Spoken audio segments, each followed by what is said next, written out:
Tamara Kelly from mooglyblog.com, and I want to welcome you to Knit and Crochet Project Chaos, getting those WIPS organized for on the go. Now, WIPS is a fun abbreviation used in crochet and knitting that means works in progress, and that's what we're talking about today. Now, it doesn't matter if you're a crocheter or a knitter, it's important to keep yourself organized. On mooglyblog.com, I've been designing for well over 10 years now. So I've designed not only for my own site, but for magazines, books, and all sorts of collaborations and companies. And that means I usually have a lot of different projects or WIPs on the go all at once. So having different projects on the go all at once can be a lot of fun, and it is something I recommend. I love having a really complicated project as well as a really simple project at the same time, maybe something I'm designing and something where I get to follow someone else's pattern. Now, no matter what sorts of projects you like to make, I bet you like to have more than one on the go at a time, or maybe you'd like to start. And again, it can be really difficult to keep it all organized. How do you have everything with each thing? How do you make sure you're using the right hook size as you go? How are you ready to go at a moment's notice so you don't need another half hour to get ready before you're able to go on the road with your project? For me, the answer has absolutely been project bags. Now, project bags to me is a pretty wide term. I have used a variety of styles over the years, and I still use a variety of styles today. I think it's really important to customize your bag for the project you're doing. That said, I've got lots of tips and tricks that help me keep things organized so I can just grab exactly what I want at a moment's notice and have exactly what I need. So today, I'm excited to share my system with you, so let's get started. So first of all, let's go over some of the different types of project bags that are out there. There might be more varieties than you expect. Now, obviously, you can use lots of things you have around the house. I know most of us have that big bag of grocery bags, and absolutely, you can use, like I say, whatever you have on hand. But if you're willing to invest or look a little more critically around the house, you might find some project bags that you hadn't thought of before. Now, small bags like this with a zipper are great for small projects. If you're a sock knitter or you like to make small motifs or maybe a thread crocheter, then having a small pouch with a zipper can be really handy. Remember, when you're making small projects, those usually have really thin hooks and needles, so having something with a tight weave is really important as well. And having small bags like this is always a great option. Now, this one is not see-through. As you can see, most aren't. That's something to consider as well. In addition to size, you want to think a little bit about materials as we go. Here's another example of a small bag. This one doesn't close, but it has a great handle that you can slip over your arm to continue crocheting or knitting as you walk with your project. So there are lots of functionalities that you can also consider in your project bags. Now, this one, getting a little bit bigger.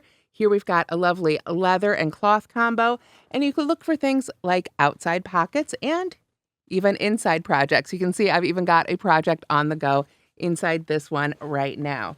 Let me set these aside here. Here's another one with a project that I've got going on the go in it right now, and you can see this one is a beautiful handmade piece that a friend of mine made. It too has an interior pocket. It's about a medium size, and this one has a great drawstring as well as a handle.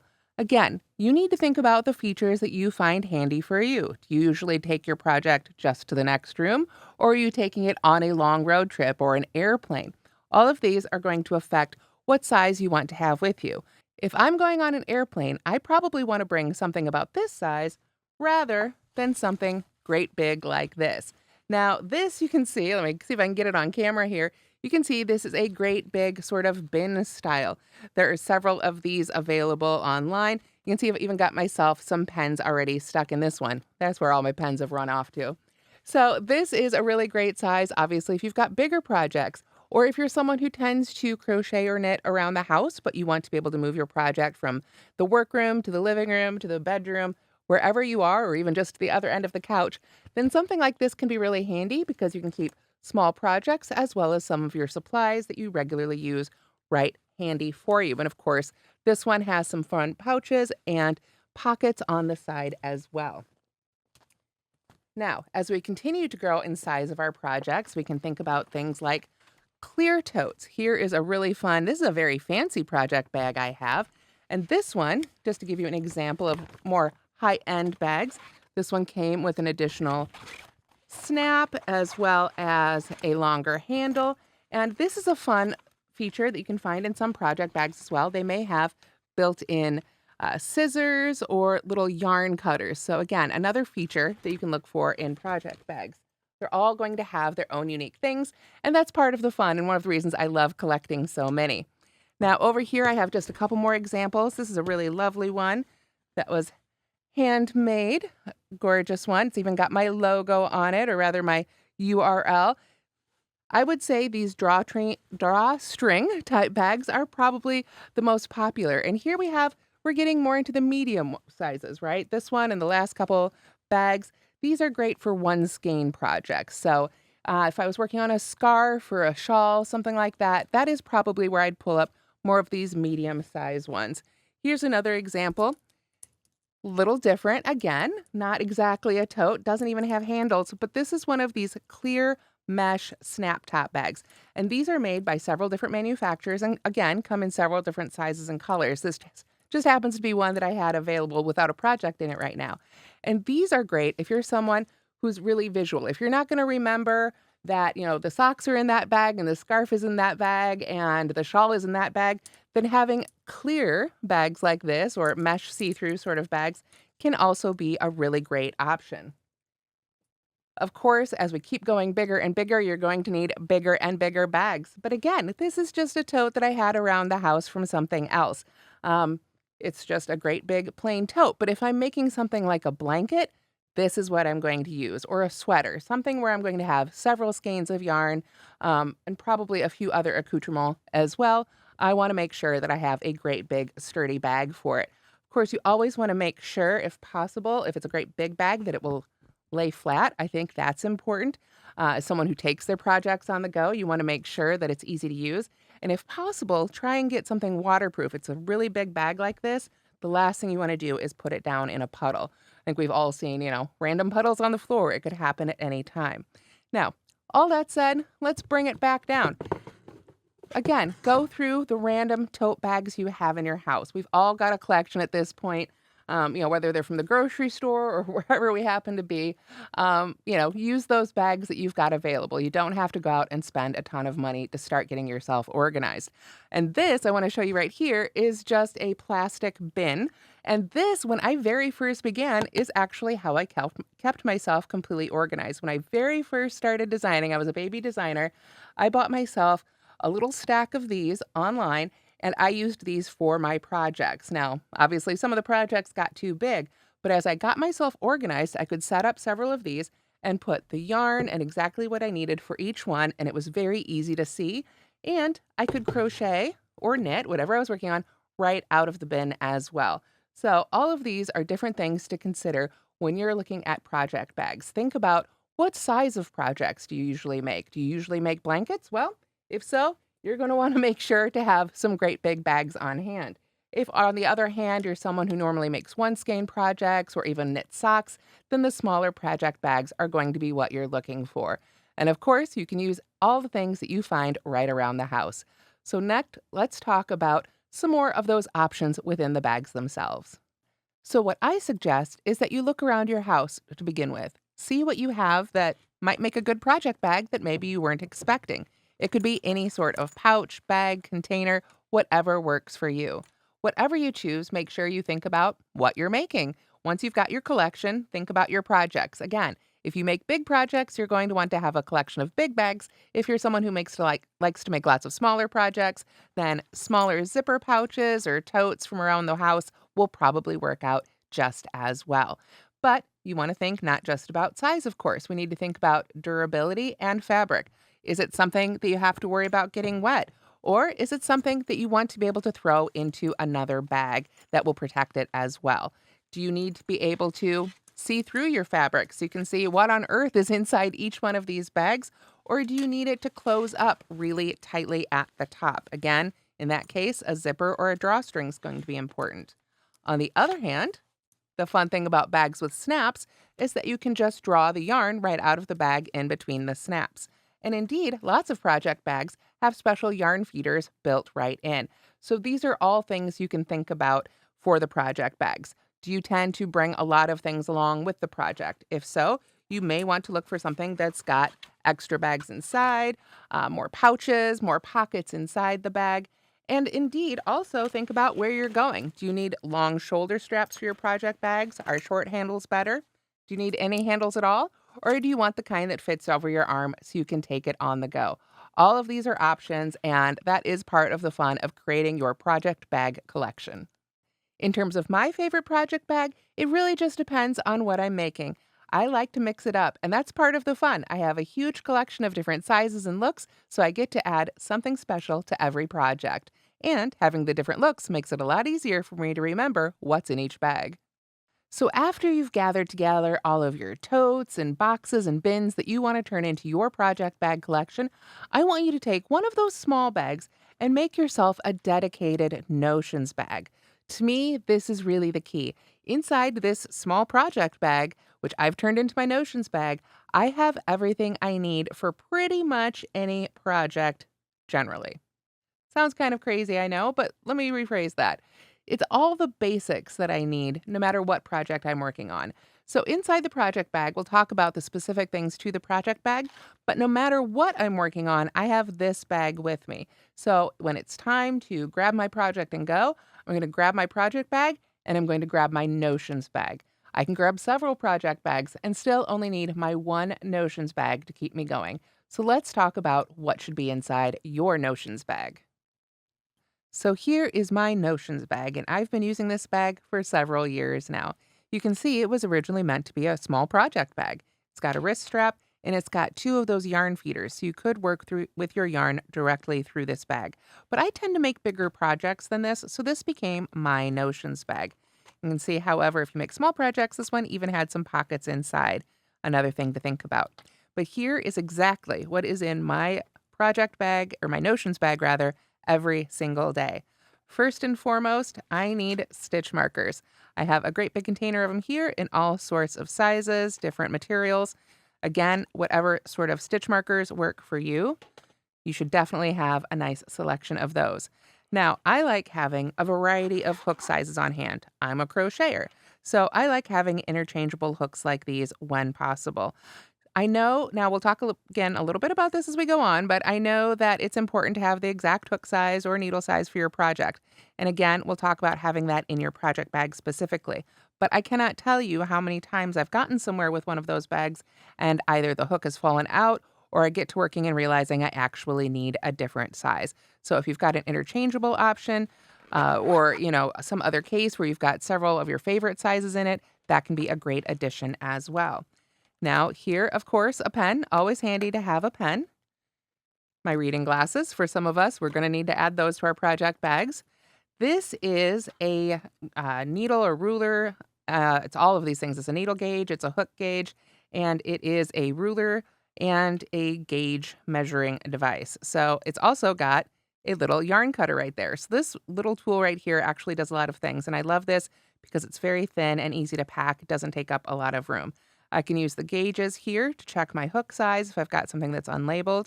Same thing for a knitting needle, obviously. And then, of course, I can measure my gauge right there. Also super important when you're working on a project. And then if you're somewhere where they don't want to let you bring scissors, having an extra yarn cutter there is so, so handy. Now, of course, then I have, I think, just a couple more things. Gotta have a tape measure. We've all got a bunch of those promotional tape measures around. Make sure you throw one in your Notions bag, maybe a couple.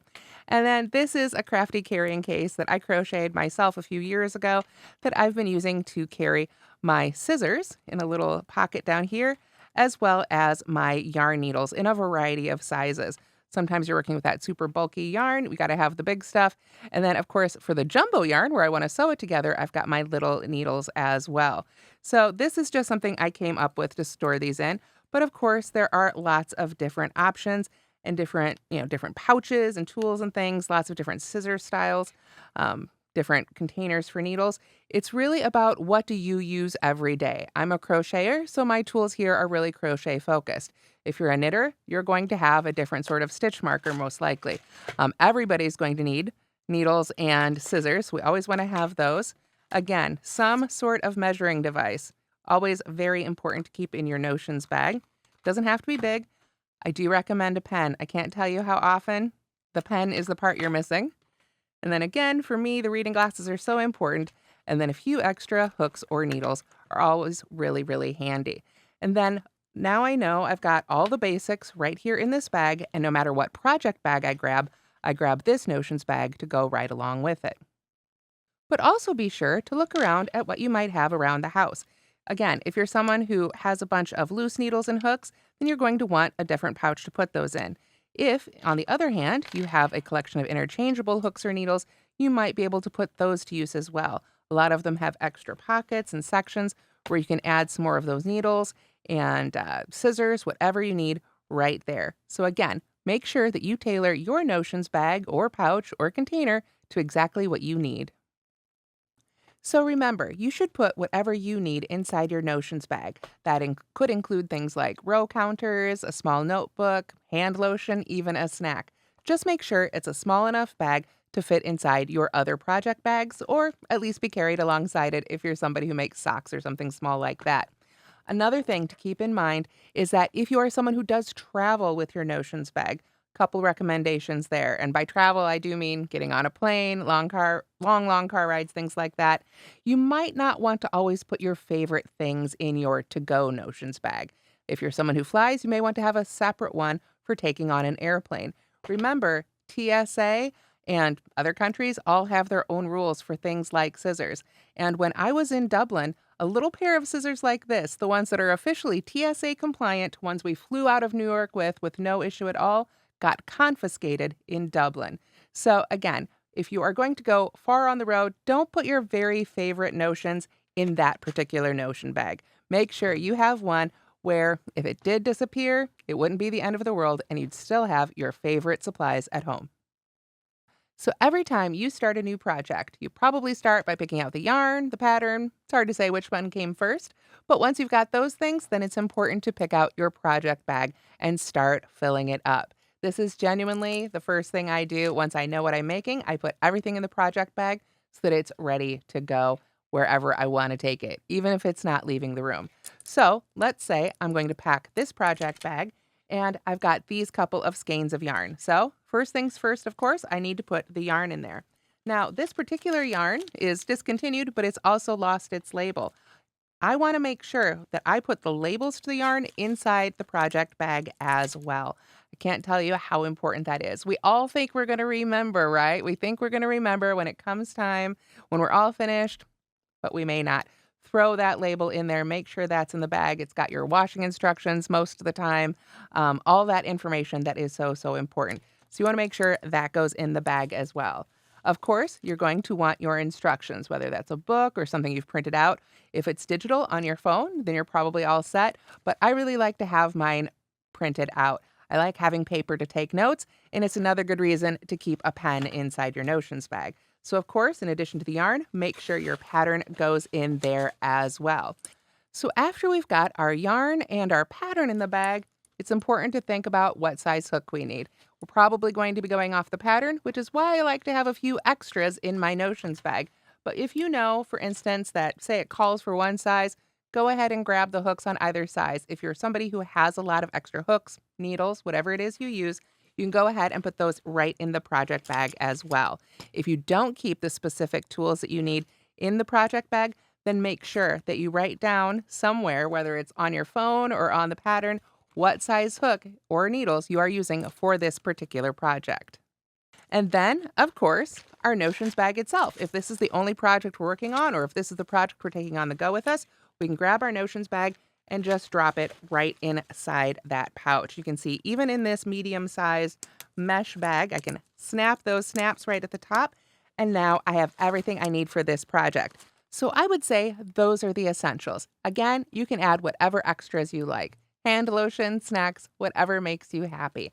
Make sure you have everything you need, and you'll be all set for whatever your project is. So now that we've got all of our project bags collected, and we've made our notions bag, too, if you're an international traveler, then it is time, like I say, to start setting up your projects. Every time you start a new project bag. I, like you, like having multiple projects on the go. So lots of these bags are in use at any one time. And that's one of the reasons I like having different project bags. I can quickly see I need this bag today, that bag tomorrow. in this bag for the weekend. Of course, having clear see-through bags can be really helpful with this. Having open top bags where you can just take a peek inside. But if you're somebody who prefers to use closed bags, or if that's what you've got handy, then you can also add labels. You can simply do that with a Post-it note, a scrap of paper, and a string. Attach it right to the handle of the bag, whatever works for you. But I do recommend you keep a couple notes with each project. Again, it's a good place to write down what size of hook or needle you're using and anything else. If you've changed something about the pattern, added your own, zhuzh to it, make sure and take a little note. I've made the mistake of trying to rely on my memory far too many times myself. And of course, make sure whatever project bag you're using, that it can either fit that Notions bag or you want to be able to bring that Notions bag right along with you. I personally have enough space. I'm very lucky. I have enough space in my craft room where I keep all my project bags literally just lined up on the floor, each one with its project on the go. So I can see at a glance what's happening, what still needs to be put into a bag, what still needs to be arranged, what's almost done. And I can pull out the little note, pattern, whatever I've got in each bag and see exactly where it's at. Then I can just grab my project bag and grab my Notions bag, and I'm all ready to go. So don't let yourself get buried in your projects. Instead, I suggest you bury yourself in project bags. You'll be all organized and have so many fun works in progress to choose from. It's a great way to keep yourself organized, keep your projects clean, and always have what you need and avoid frustration. Nobody likes getting to their destination and realizing you're missing the hook, the needles, the tool you need to keep it going. Now, I've put together a list on Moogly blog of some of the resources you've seen in today's presentation. But again, don't be afraid to scour your house, your workplace, even your friend's house. Come up with some fun project bags from around the house and get yourself organized today. It really does make your crocheting and knitting a whole lot more fun when you can really get right down to the good part. So now I'm curious, what's your method for staying organized? Do you use projects bags with a separate Notions bag, or do you put everything in one bag, or do you only make one project at a time? You can find me at Moogly Blog across social media and at mooglyblog.com. I would love to hear from you, both how you organize your projects and what sort of patterns and other things you're looking for and that you might like to see on Moogly Blog in the future. Thank you so much for joining me today, and have a wonderful day crocheting and knitting and staying organized.